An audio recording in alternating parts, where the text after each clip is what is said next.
Hi, I'm Rhonda Massaf from the West Island News, and I invite you to the West Island News election coverage for the provincial elections 2022. We are here with Eric Duhaime. He is the Canadian Conservative columnist, radio host, and politician serving as the leader of the Conservative Party of Quebec since April 17th, 2021. Welcome to the West Island News, Monsieur Duhaime. Thank you so much for welcoming me. We're glad to have you here. We're not going to take up much of your time, but I do have a few West Island questions that we want to ask you. I'm going to switch to the speaker screen so everybody can see you as I ask my questions. There we go. All right. Not your first day in politics. No. What is pushing you forward in this particular climate at this point? Well, I never thought that I would come back to politics, honestly. If you asked me a question 3 years ago, I would have said, no way, I'm never going to go back to politics. But there was a crisis that happened. I felt that at one point that our democracy was put on pause, that our civic rights were denied, that our individual freedoms were not important anymore for the government. And I felt like, if they want to do that, they need to prove without any doubt that what they're proposing is an absolute necessity, which I didn't feel at all.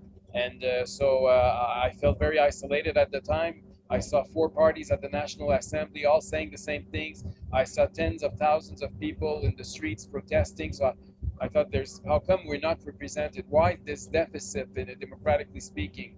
So I've decided to do what I know what to do. I decided to do politics. I decided to run for the leadership of the Conservative Party of Quebec.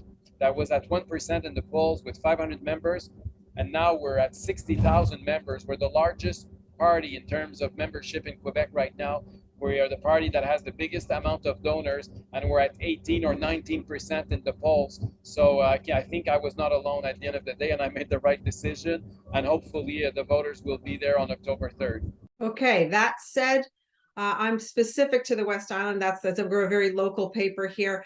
The West Island is known to be liberal. Why would anyone consider voting for someone new, somebody new, a new party? Because that's exactly why. Because the problem is that you've been liberal for way too long. I mean, the liberals have taken you for granted forever.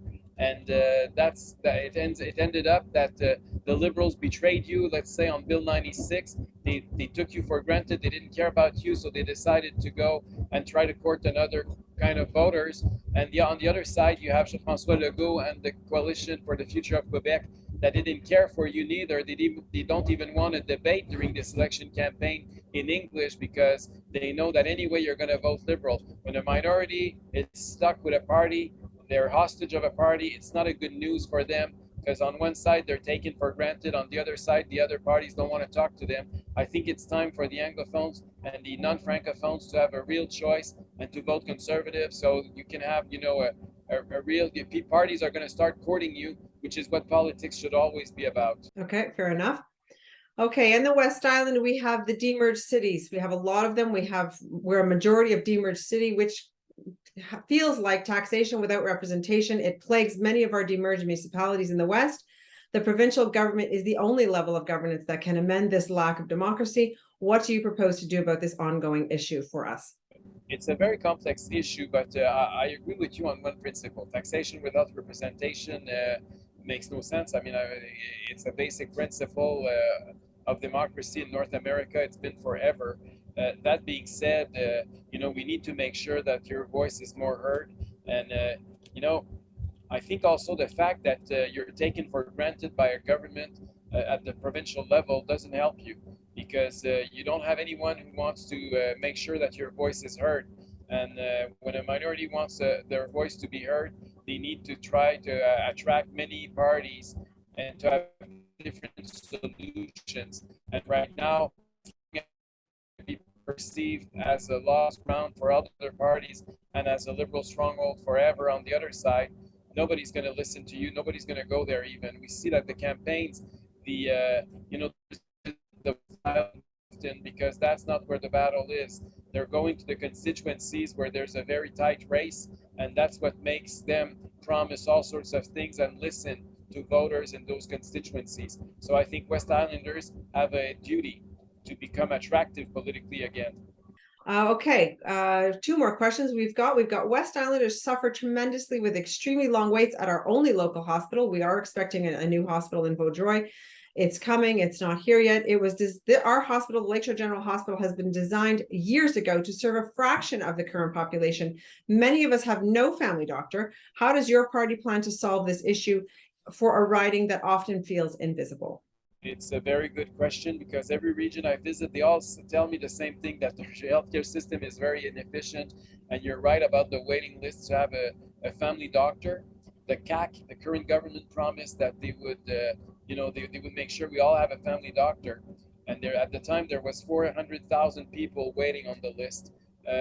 4 years later, not only didn't they, fulfill their promise, but there's now 800,000 people waiting for a family doctor. So it's not more than double than what it was when they arrived in power. I don't think the solution is the public monopoly on healthcare. I do believe that we need to make sure that there is some competition within the system. The Conservatives are the only party that are proposing to make sure that we add the contribution of the private sector. We do believe like the West End would be a great place for that, to have new private facilities. And if the government is not able to fulfill their duty and to provide you care that you need within a reasonable delay, you should be able to cross over and go to the private facility, and the government needs to pay for it because we have a public insurance.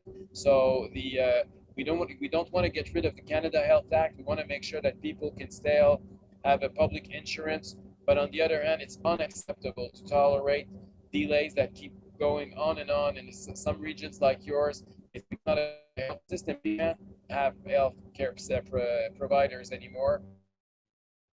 We need to open up the door to the private sector and make sure there's some competition. And we're quite optimistic that the models that we've looked at are going to be as efficient in Quebec. We mainly looked at the German model and the Swedish model, where there's a competition between the public and the private healthcare system. And that's exactly what we would like to implement here in Quebec. I think we can all agree that something needs to give there. Okay, Bill 96, the talk on everybody's lips. The West Island is traditionally considered Anglophone, but today it is quite a melting pot of culture and languages. We all feel a little bit at risk here with the 96. What is your party prepared to do for West Island and protect not only the Anglophones, everyone's rights over here? Well, we will repeal Bill 96 completely. It became the symbol of division in Quebec. We all know that François Legault, the premier, decided to table such a bill because he was trying to court what's left of the Parti Québécois voters. It's a political tool on the eve of an election campaign. You don't play with the rights of a minority like he's doing. From Mr. Legault is probably the worst divisive premier ever.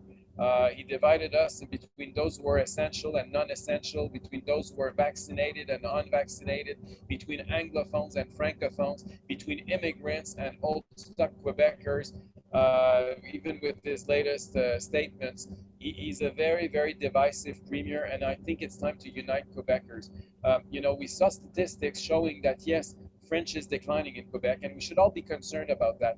But we shouldn't see the English community as an enemy. We should see them as allies. Because if Quebec, if the French is dropping in Quebec, it's not because of Anglophones. Anglophones have always been there. They've always spoke English. And Francophones are not assimilating to English. It's the fact that the majority is not able to attract new immigrants to their French culture and their French language.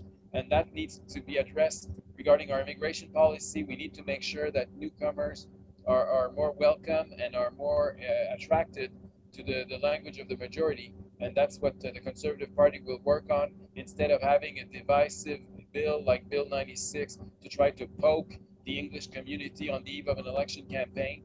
And again, this is another example where I think you should trust more the Conservative Party than the Liberals, because as you know, the Liberals betrayed Anglophones on that one. They even proposed amendments that were not included in the bill initially that are even worse than what the CAC was proposing. And then they flip-flopped when they realized that the Anglophones found out that they were betraying them. You can't trust the Liberals twice. I mean, it's awful what they did, and they need to pay for what they did. So we decided as Conservatives to be against that bill as soon as it came out of the printing shop, because we read it and we saw that they were denying 38 articles of the Quebec Charter of Rights and Freedoms up front. Rights of no Quebecers should be bargained, especially not after the last 2 years where we've been in a turmoil, where our rights and our civic rights and our individual freedom have been denied like never before in our history. So it's a very bad timing, a very bad bill for the wrong reason. And I don't believe, like the Liberals, that we should just amend it here and there and make a few changes. We need to, start from scratch and repeal completely Bill 96. Okay, thank you. That runs out the questions that I have. Do you have anything that you would like to say to my followers at this point? We're heading into the final stretch of your campaigning. Another thing I would like to add is one thing else that the Conservative Party is proposing that could be of interest for all Quebecers, including the West Islanders, is our tax cut plan, because we know that inflation has been inviting itself over the last few months in Quebec, and many people are suffering. We see the gas price going up the roof. We see the grocery store bills also coming in. We see that the interest rates are going up. We do believe it's time to give a break to the average family and make sure that they keep as much money as they can in their pocket. And for that, we're proposing to suspend the tax on gas, just like Ontario did with July 1st. And we're also proposing to decrease, very, very importantly, the income tax for a family who earns like between $80,000 and $90,000. We're talking about $3,000 of tax cuts. It's huge. It's the biggest tax cut ever. And unlike the Liberals or the CAQ, we don't want to shuffle the bill on the next generation's back. We want to cut in the fat of the state. We want to downsize the bureaucracy and the state in Quebec. And we don't want also to increase the taxes for the higher income like the Liberals are doing.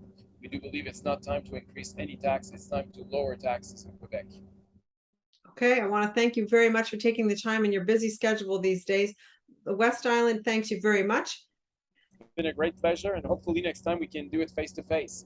Okay, thanks so much. That was Eric Duhaime. He is the leader of the Conservative Party of Quebec, and he will be presenting his candidacy for the October 3rd provincial elections. Thanks so much.